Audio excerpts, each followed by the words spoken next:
So in the last video, I talked about the PAIVMs, and now I'm going to show you how to do the PAIVM, so the accessory motion. And I think these are really easy, and actually I use these all the time in clinical practice.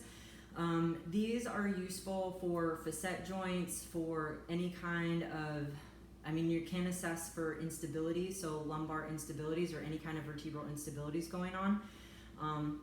But a lot of times these are used for facet issues, so you're just trying to look to see what's going on. But I also use these as joint mobs. So joint mobs are super helpful in allowing people to regain their motion back. And so I actually love these. And for a lot of people, these actually feel good from a therapeutic side.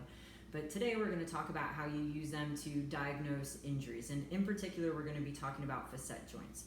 So when we do the PAIVMs, again, what you're going to do is find your spinous processes, and then you're going to find the transverse processes that are associated with those. So as we come through, remember we come to our iliac crest, and as we come straight in, we should be on L. Hopefully everybody remembers from the previous lecture. And then once you're here, you would come out onto the transverse processes.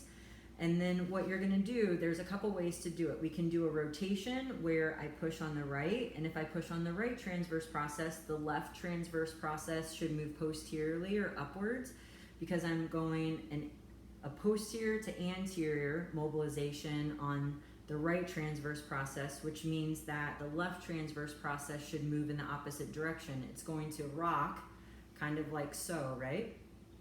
And then I would push on the left side, and the right side should do just the opposite. And so what you're looking for is, as I push on one side, does it move normally, and does it move the same amount as what the left side does? And then you come up or down from there. So then from there I would come down and assess and do the same motions and see if it rocks the same side to side, and just assessing to see what I have going on. And then I can come up and get to my 2s and 1s. So we have our rocking kind of mechanism that we can do, but then we can just do a straight PA mob. So posterior to anterior, meaning that you're gonna have your thumbs, I use my thumbs, on both transverse processes, and then simultaneously push anteriorly. So it's called posterior to anterior, because you're starting on the posterior side and moving anterior. And then you assess the motion and the end feel to see, it shouldn't feel like it just keeps on going, but it also shouldn't feel crazy stuck. It should give a little bit as you push down, and it shouldn't be painful. If they're complaining of pain when you're doing this, or you're seeing one that is either hyper or hypomobile compared to the rest, that is a major problem, and that's what you're really looking for to assess this stuff. But if you feel that it's blocked, it's locked, it's causing pain, these are all indications for facet issues. And your book calls them zygapophyseal injuries, exact same thing as facet issues. So just kind of keep that in mind, that those two are interchangeable, and for the most part, I'm going to be calling them facet dysfunction.